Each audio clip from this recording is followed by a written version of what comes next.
يا من هدانا إلى الإيمان والإسلام ونصلي على سيدنا محمد أنزل فيه القرآن وعلى آله وصحبه الذين جاهدوا في التعالي بالإسلام.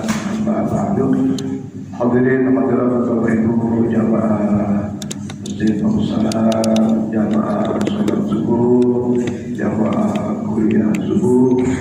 Alhamdulillah, hati kita senantiasa bersyukur kepada Allah Subhanahu wa Ta'ala atas berbagai limpahan nikmat rahmat hidayah yang Allah anugerahkan kepada kita. Alhamdulillah, bila masih sehat, umur, masih bisa istiqomah dalam beribadah kepada Allah Subhanahu wa Ta'ala yang wajib maupun yang sunnah. Mudah-mudahan berbagai amal yang ibadah kita senantiasa diterima oleh Allah Subhanahu wa Ta'ala, menjadikan timbangan amal kebaikan kita menjadi berat, sehingga dengan timbangan amal kebaikan yang banyak yang berat itu, insyaallah bahwa fi aisyatir radiyah, kita berada dalam kehidupan yang senang dan bahagia dunia dan akhirat, sehat sejahtera bersama keluarga kita. Amin ya rabbal alamin. Jamaah sekalian, saya yakin setiap kita pasti ingin panjang umur, dalam keadaan sehat dan bisa ibadah, ya. Maka tidak ada salah kita minta ya Allah panjangkan umur kita, walaupun setiap kita umur itu sudah ditakdirkan, sudah ditakar oleh Allah Subhanahu wa Ta'ala, ya. Kita berdoa berwir kepada Allah supaya dia sehat, Tuhan, bisa sempurna ibadah, bisa memperbanyak amal-amal ibadah kita kepada Allah Subhanahu wa Ta'ala, sehat jasmani, sehat rohani, dan mudah-mudahan Allah limpahkan kita semua sehat ekonomi. Amin ya rabbal alamin. Itu pada Pak Dokter kami persilakan.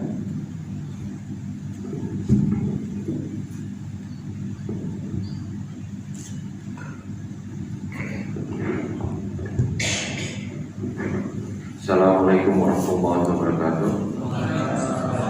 Alhamdulillah wassalatu wassalamu ala Rasulillah wa ala alihi wa sahbihi ajmain. Bismillahirrahmanirrahim.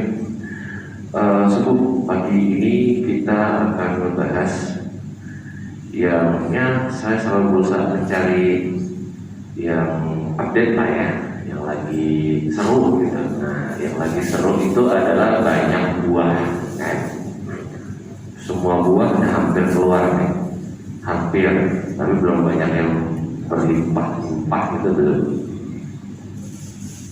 Apa yang belum banyak keluar? Langsat ya, langsat udah banyak keluar, udah banyak ya, udah ada ya biasanya. Langsat ya, durian udah mulai keluar ya, rambutan ya itu. Rambutan tuh bikin batuk nanti. Nah itu betul nggak sih kalau rambutan bikin batuk? Dan apa lagi? Cempedak ya, cempedak belum. Kayak buah-buahan tropis nih. Jadi ada nggak sih hubungannya antara buah sama sakit kayak gitu, buah sama keluhan penyakit?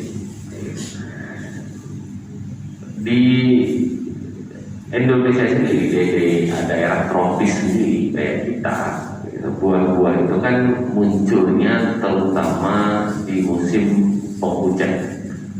Terutama kalau saya perhatikan, mungkin kita lihat dalam 10-20 tahun terakhir, itu kelihatannya biasanya di akhir tahun, paling sering itu pasti di akhir tahun. Tahun lalu aja saya ingat banget itu, kalau nggak salah saya langsat sama 2 tahun yang lalu saya juga, langsat sama durian itu hampir keluar bersamaan di akhir tahun juga, antara Oktober gitu, September Oktober, sampai begitu durian keluar langsat nggak ada yang mau beli, karena semuanya mencari durian soalnya, mumpung sebiji 5.000 10.000 tuh ada ya. Entah selama 2 tahun yang lalu. Nah, sering kali waktu saya praktek itu begitu datang lagi batuk gitu pasiennya, anaknya lah, dianya sendiri lah, bapak atau ibunya gitu. Habis makan rambutan dong, sakit dong, langsung batuk dong. Semenjak musim buah nih, tetangga saya pun satu kompleks, satu gang pada sakit semua dong. Benar nggak sih kayak gitu? Jadi sebenarnya itu iya dan tidak. Artinya maksudnya kayak gimana? Maksudnya itu bisa berhubungan tapi secara tidak langsung. Kayak tadi dengan musim hujannya. Kalau musim hujan, udah kerja mondar-mandir, mungkin kena hujan perginya atau pulangnya kayak gitu. Kira-kira bakal meriah nggak? Meriah, kayak gitu. Mulai genangan air ada di mana-mana kayak gitu. Bisa nggak sakit kulit gara-gara genangan air? Bisa. Jadi DB bisa. Gitu kan. Jadi bukan berarti sebenarnya buahnya yang langsung menyebabkan penyakit, tidak. Kecuali buah busuk dimakan ya penyakit ya pasti menyebabkannya. Nah, banyak yang juga tidak. Saya juga baru mendalami istilahnya gitu ya. Saya tidak terlalu memperhatikan bahwa kadang buah-buah kayak kita itu yang terlalu masak itu sebenarnya nggak bagus karena terbentuk fermentasi namanya. Proses fermentasi. Nanti kita sampai ke sana kenapa dia bikin enak badan. Atau misalnya sudah tahu buahnya buah terbuka, kemudian disamperin lalat misalnya gitu. Itu nggak cuma bikin tipes atau mencret gitu. Itu bikin penyakitnya bisa macam-macam. Ya, karena kalau misalnya mencret biasanya disamperin lalat itu ada E. coli, ada kalau tipes ya salmonella. Gitu ya. Kemudian menyebabkan ya keluhan pencernaan lain misalnya. Nah, bisa nggak sih bikin penyakit dong? Bisa nggak? Kolesterol saya naik gara-gara makan durian. Sering dengar ya. Dok, asam urat naik gara-gara makan durian. Dok, gula darah naik gara-gara makan buah ini dan itu. Bisa. Tapi ada juga tidak secara langsung. Jadi misalnya durian itu sebenarnya tidak menyebabkan asam urat langsung karena apa? Karena dia tidak terlalu tinggi purin, namanya purin. Nah, kalau purin itu biasanya tingginya di kalau sayur itu bayam misalnya, kalau seafood itu sarden, kalau makanan lauk itu jeroan, semua binatang dari ayam, itu purin. Durian itu nggak terlalu tinggi purin, tapi dia kalorinya tinggi banget, Dan itu nanti kita bahas ya, Kemudian jadi itu secara tidak langsung mempengaruhi metabolisme namanya. Metabolisme apa yang kita bahas lebih jauh. Metabolisme itu seperti proses pengolahan atau proses pengolahan makanan dan energi di badan kita. Jadi kurang lebih itu memang benar menyebabkan gangguan non-infeksi atau metabolik gitu. Seperti asam urat atau gula darah. Misalnya kita lagi kayak musim langsat tuh kalau lagi manis banget di sini. Makan bukan semangkok ya, sebaskom sendiri gitu. Sebaskom sendiri, tidak tahu misalnya punya gula. Atau makan rambutan 2-3 ikat sendirian gitu ya. Kok batuk sih? Kan sehat buahnya. Jadi kalau misalnya rambutan gitu ya, kalau rambutan tuh padahal saya makan rambutan itu kulitnya saja saya cuci dulu, saya udah bersih, udah nggak ada debu. Padahal mungkin pohon rambutannya di tepi jalan gitu ya, di jalan besar. Jadi saya nggak gigit langsung dong, udah dibersihin, saya potongnya pakai pisau dong, nggak pakai gigi gitu. Kok masih batuk juga? Apa rambutnya bikin batuk dong? Kan ketelan kayak gitu ya. Jadi kalau makanan terlalu manis, jadi nggak mesti buah doang, terlalu manis. Itu begitu masuk ke tenggorokan kita, itu viskositas namanya, atau kekentalan dari permukaan tenggorokan itu dan kerongkongan itu, kulitnya itu ada cairan namanya mukus. Viskositas itu artinya kekentalan cairan di situ tuh dia meningkat. Akibatnya refleks batuk. Makanya jangan berlebihan. Makan 3 ikan sendiri, sebaskom langsat sendiri, gitu ya. Durian setoples sendiri, gitu misalnya ya. Tapi kalau durian saya juga demen ya. Jadi ya jangan berlebihan.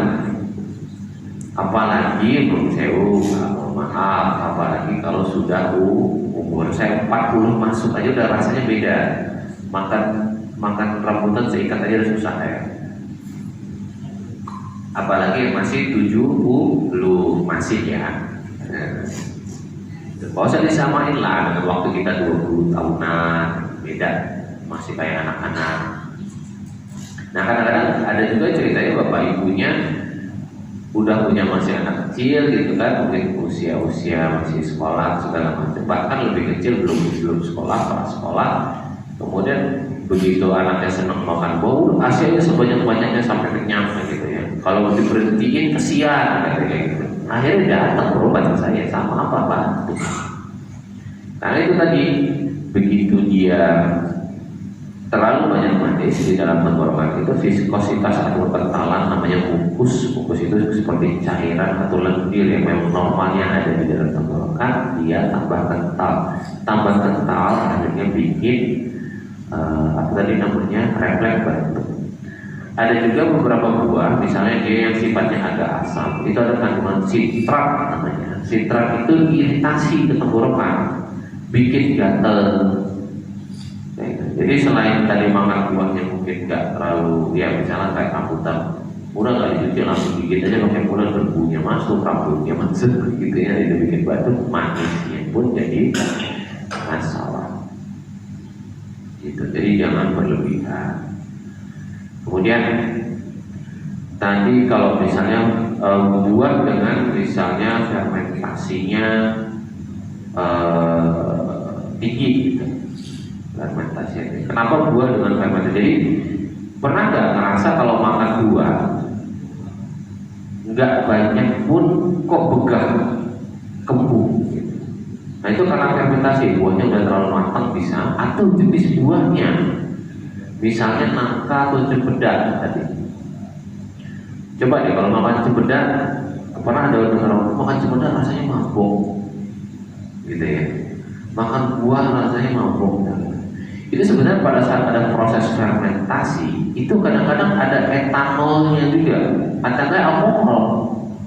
Karena proses fermentasi buah sudah terlalu matang kayak gitu, itu ada alkoholnya, ada CO2-nya, ada gasnya, makanya perutnya jadinya begah, perutnya jadi rasanya kencang. Udah gitu rasanya mabuk, ya memang mabuk, memang ada etanolnya karena dia fermentasi.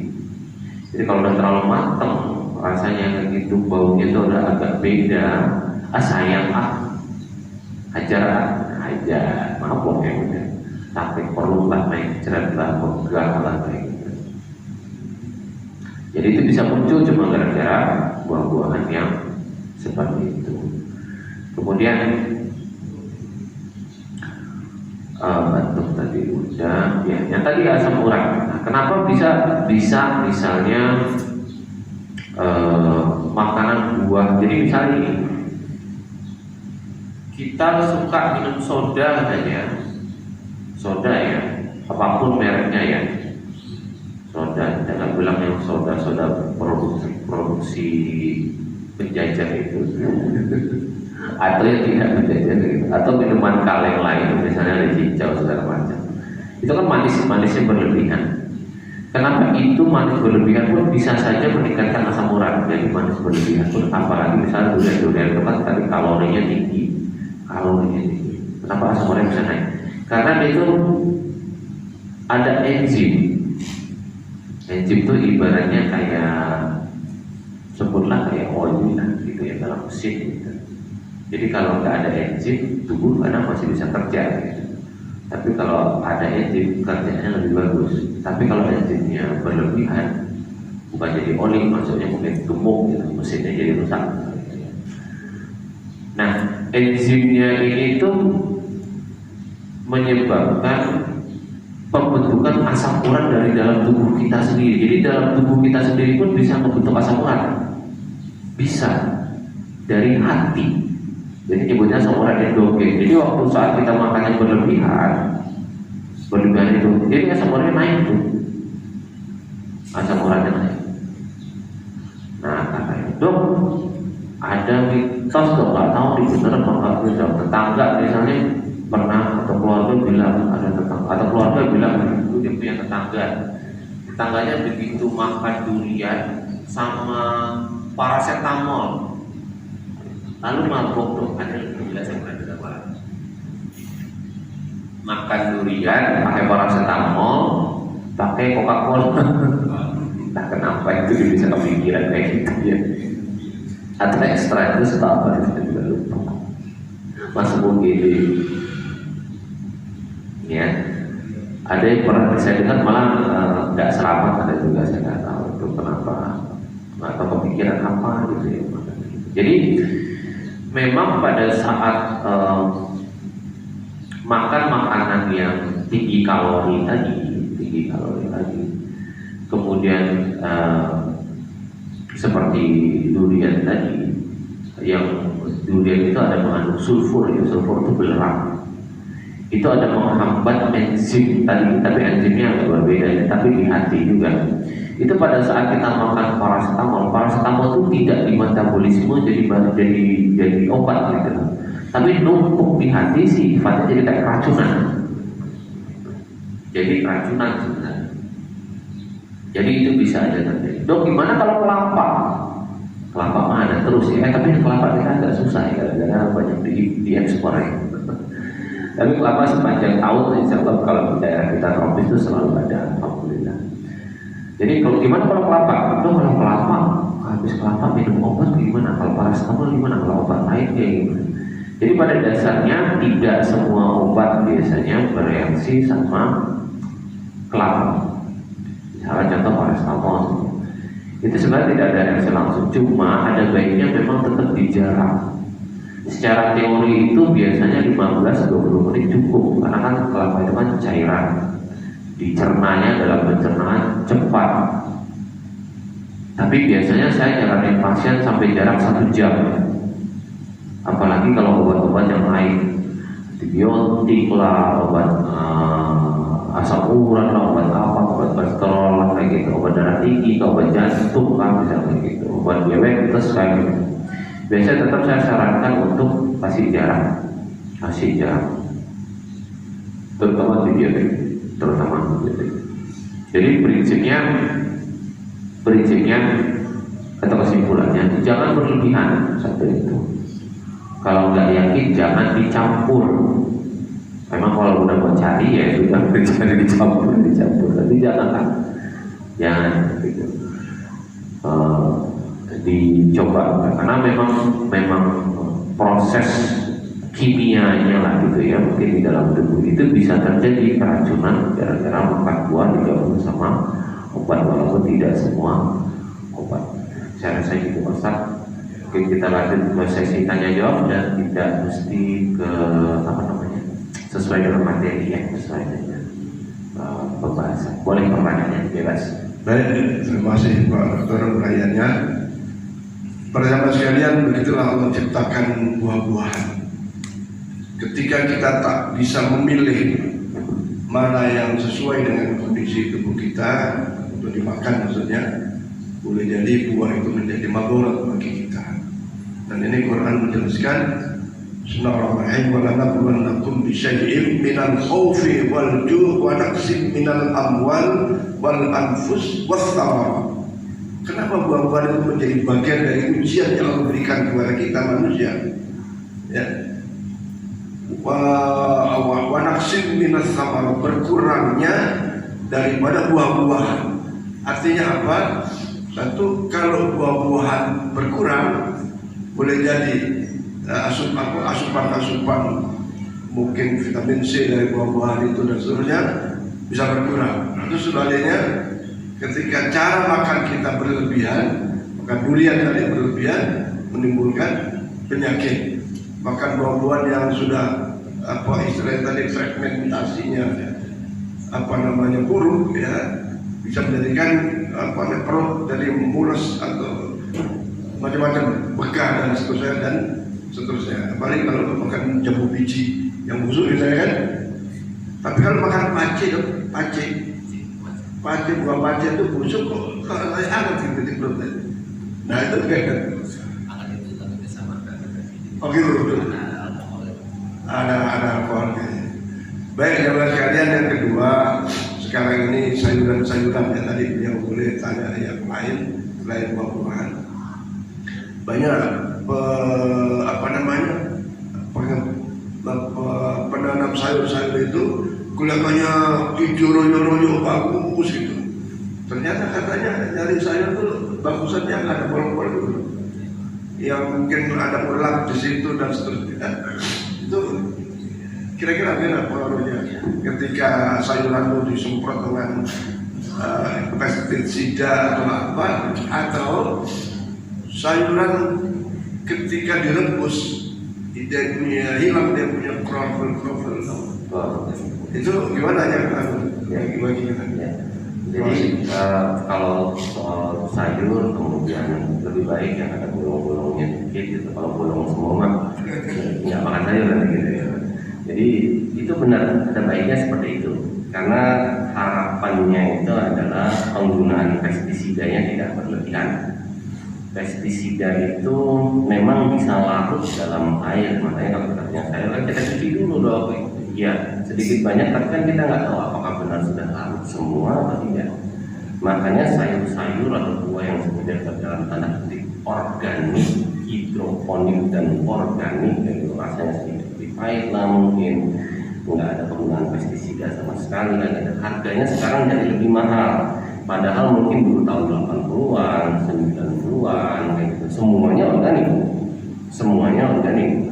Ya, itu susu skim aja, susu rendah lemak. Mungkin Bapak Harto itu pernah merasakan dulu zamannya Pak Harto itu di SD atau SMP atau dapat susu gratis. Itu susu skim itu rasanya itu tidak terlalu berlemak, gitu, karena memang dia rendah lemak. Sekarang susu skim malah lebih mahal.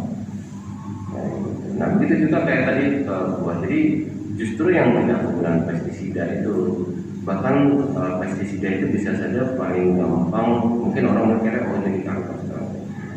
Pada usia perempuan tahun muda saja bisa saja pestisida itu bahkan kalau berlebihan, misalnya makanan atau formalnya itu ganggu haid, bisa saja. Nah, jadi memang kalau misalnya mau di sayur ada bolong-bolongnya juga ya nggak apa-apa, bukan bolongnya banyak gitu. Udah pasti. Satu lagi tadi tidak pasangnya saya direbus lalu kemudian hilang gitu ya. Nah kalau misalnya sayur kemudian kita selalu bilang semuanya itu iya pasti ada yang larut pasti, karena panas dan air itu punya sifat dia solvent itu dia melarutkan. Cuma kalau memang kita kuatnya kita minum, ya itu pasti akan terkonsumsi juga. Misalnya saya kasih contoh, kita makan sayur bayam, sayur bening misalnya, itu kan asam uratnya tinggi tadi saya bilang. Kemudian kita nggak makan sayur bayamnya, nih kepengen terus minum air kuahnya, ada dapat itu. Nah, jadi nutrisi tetap ada. Lalu biasanya yang kalau misalnya sayur itu biasanya seperti apel lalap dan kukus memang biasanya terbaik. Kalau kita nggak mau kehilangan nutrisi, tapi kalau makan kukusan terus emang mau, gitu ya nggak apa-apa kok dimasak seperti biasa. Tapi kalau memang mau yang lebih tidak kehilangan nutrisinya di dalam sayur atau buah itu, biasanya diolah kukus. Nah itu memang udah kehilangan nutrisinya itu. Kalau gitu. Baik, silakan yang lain. Ini dok, Saya pernah dengar kalau kita duduk lama itu kesemutan, katanya gulanya naik. Benar tidak itu dok? Itu satu. Yang kedua, saya belakangan sering minum air kelapa, dan yang saya tanyakan, bolehkah setiap hari minum air kelapa dan apa hasilnya dok? Makasih dok. Kalau duduk lama, lalu kita duduk dunia aja Pak ya, duduk dunia, bersila ya terutama ya. Jadi pada saat kita duduk bersila lama, itu ada saraf, namanya ischiaticus itu di sini. Mohon maaf, saya nunjukin pantat, karena posisinya dia keluarnya dari pantat, itu ketekan tulangnya. Apalagi kalau manusia badan kita gede, misalnya gitu, atau kita sambil mampu anak, itu paling kerasa banget. Begitu anak berdiri, ser gitu rasanya gitu ya. Nah, itu kan ketekan itu aja. Jadi apakah itu salah satu gejala gula? Tidak. Gejala gula itu 3P, poliuri, polidipsi, polifagi. Poliuri banyak kencing sampai ganggu tidur. Poliuri, polifagi gampang nyemil, bikin makan lewat hidung saja, angkat buka nyemil.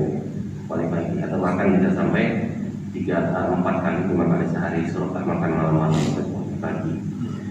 Polidipsi, jadi gampang minum. Ini 3 gejala utama, bisa muncul 3-tiganya, bisa muncul cuma 1, bisa muncul 2 doang. Tetap dikombinasi dengan lab. Makanya kadang-kadang ada yang bilang, dok saya cek di apotek, tusuk jari, jepret gitu, 220 dok. Dibilang gula darah dok, itu nomor gula darah keliangan. Padahal memang belum gula darah. Habis makan, dicek gula darahnya tinggi pasti. Apalagi nasinya banyak. Misalnya gitu. Jadi memang untuk menegakkan suatu penyakit, menegakkan suatu diagnosa itu sebenarnya kayak ibaratnya menginvestigasi penjahat. Gitu. Jadi ada buktinya nih beberapa itu 1, 2, 3, 4 itu baru kita tegakkan. Oh ini bukan langsung satu lab positif, enggak. Bahkan HIV sekalipun, misalnya HIV positif gitu ya. Kita pakai rapid test misalnya gitu. Kemudian apakah sudah pasti positif? Enggak, ada standar yang baru kita harus pulang ke labnya. Kemudian nanti sambil anamnesa pada si pasiennya, Bapak dulu ada perilaku gaya hidup yang seperti ini seperti ini nggak misalnya. Jadi begitu juga tadi soalnya duduk enggak, itu insya Allah bukan gejala itu. Memang kesemutan bisa jadi gejala gula. Kita juga bukan berhubungan dengan duduk. Jadi misalnya gini, kalau gula sudah tidak terkendali dengan lama, itu ada gejala namanya neuropati atau komplikasi sebutnya seperti neuropati. Jadi dia ujung tangan, ujung kaki seperti pakai sarung tangan rasanya tebal. Kadang-kadang ada seringkali saya ketemu pasien pakai sendal jalan, sendal agak longgar gitu. Lalu sendalnya lepas, nggak sadar, udah jauh, sendalnya udah ketinggalan jauh. Begitu sadar ada tetangga yang lewat, Pak, itu sendalnya ketinggalan. Itu karena dia nggak ngerasa. Makanya dia bisa luka tanpa rasa sakit tuh itu. Itu karena gulanya biasanya bertahun-tahun tidak terkendali.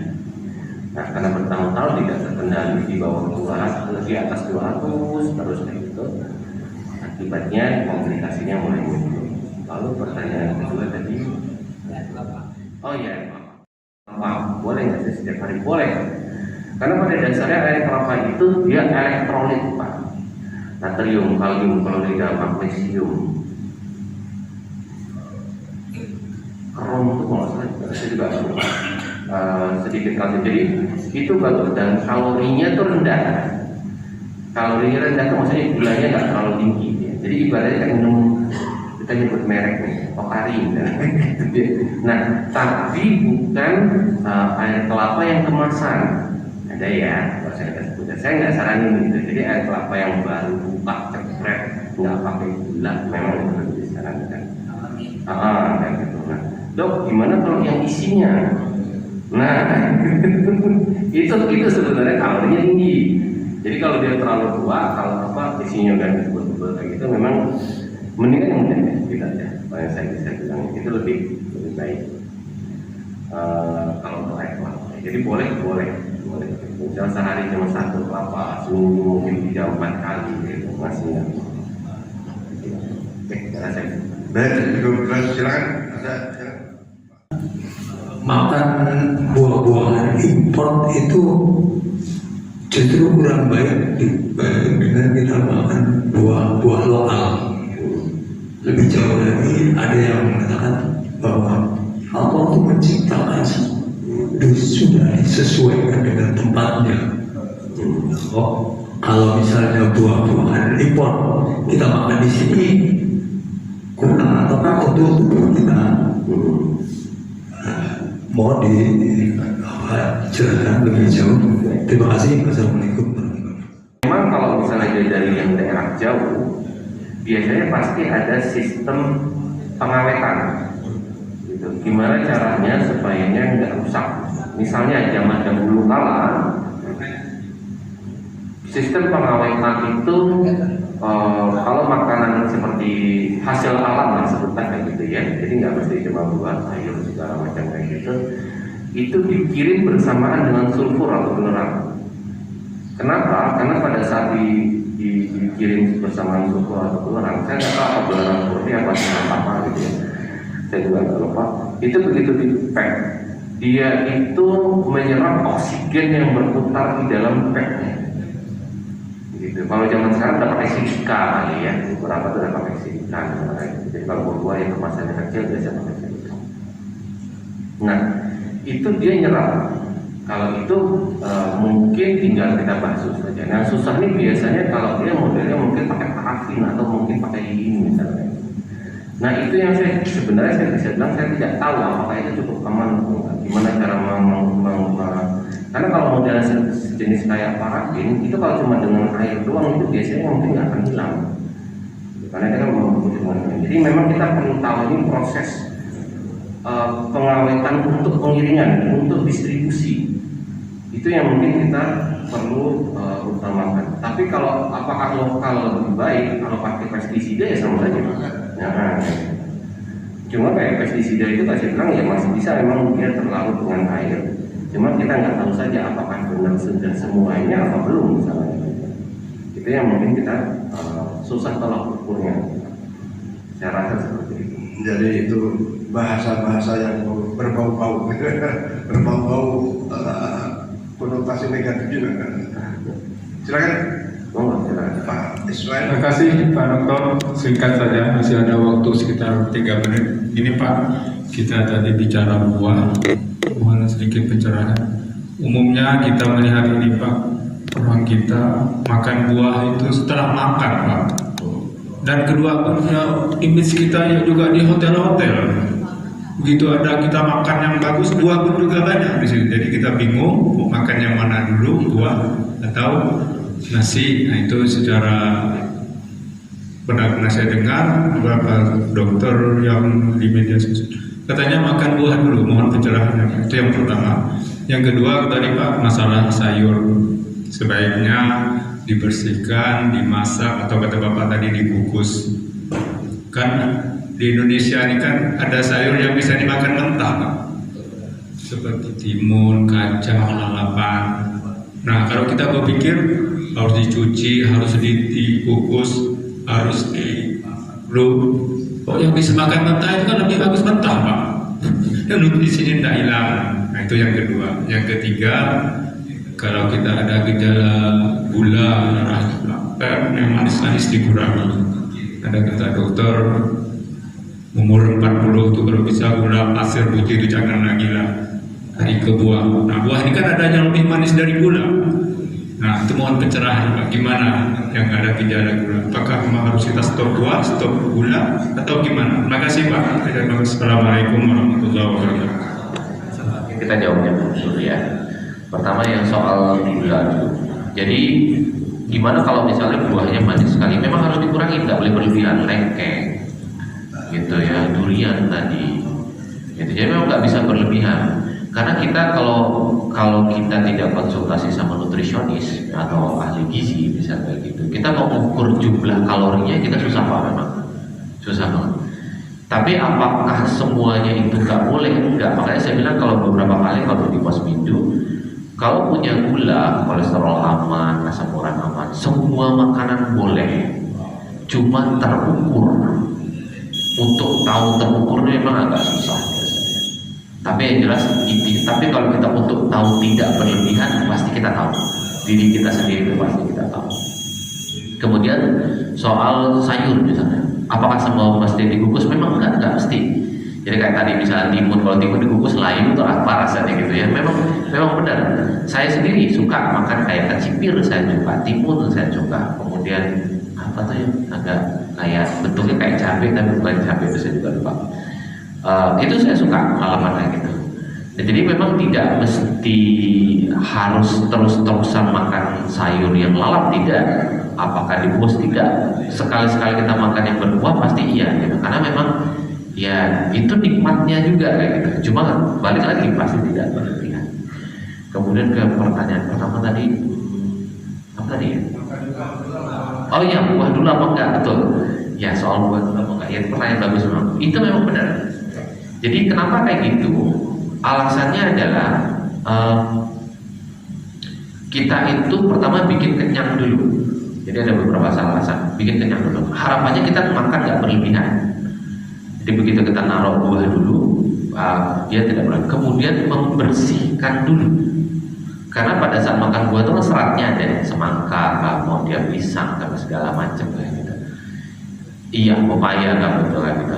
Nah itu dia ngebersihkan dulu kelewatan. Karena kan pada saat kita makan telan kerongkongan, kemudian ke lambung, baru usus gitu kan ya. Nah harapannya begitu dia makanan itu, dia buah itu depan, dia bersihin duluan.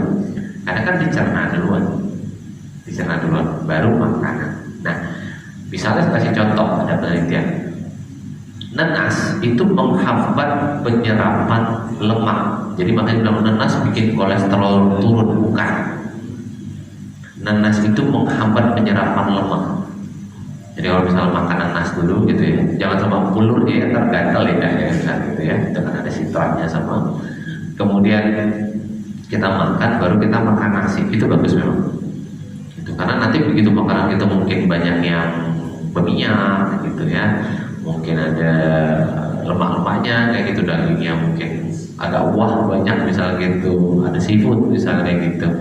Nah itu bantu untuk supaya nggak keserap semua tuh banyak. Karena kita udah meletakkan buah duluan di depan, kayak gitu, kurang lebih mungkin kayak gitu. Sekarang cukup jelas Pak Ismail dan kita semua. Hadirin sekalian, waktu telah tiba, maka kita akhiri pada subuh pagi ini. InsyaAllah apa yang Pak Dokter sampaikan banyak manfaat bagi kita semua dalam rangka menjaga kesehatan kita, dan semoga kita terus sehat, kuat, bisa ibadah dengan sempurna sampai akhir hayat kita. Al-Fatihah. Alhamdulillah nasyaitan bismillahirrahmanirrahim. Alhamdulillahirrahmanirrahim. Al-Mu'minin iyyaka na'budu wa iyyaka nasta'in ihdinas mustaqim siratal ladzina an'amta 'alaihim ghairil maghdubi 'alaihim waladdallin. Amin.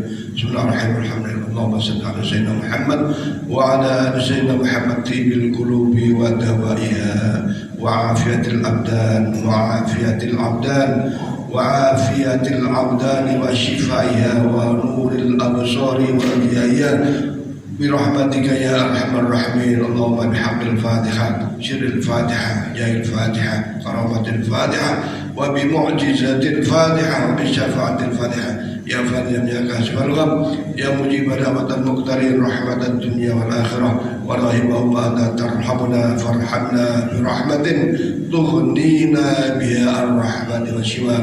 دوام فيها سبحانك الله والحياة فيها سلام، وآخر دعوة الحمد لله رب العالمين. كل عام وأنتم maaf. أدانا الله وإياكم أجمعين إلى اللقاء والسلامة، والله يرزقنا من طريق. السلام عليكم ورحمة الله وبركاته.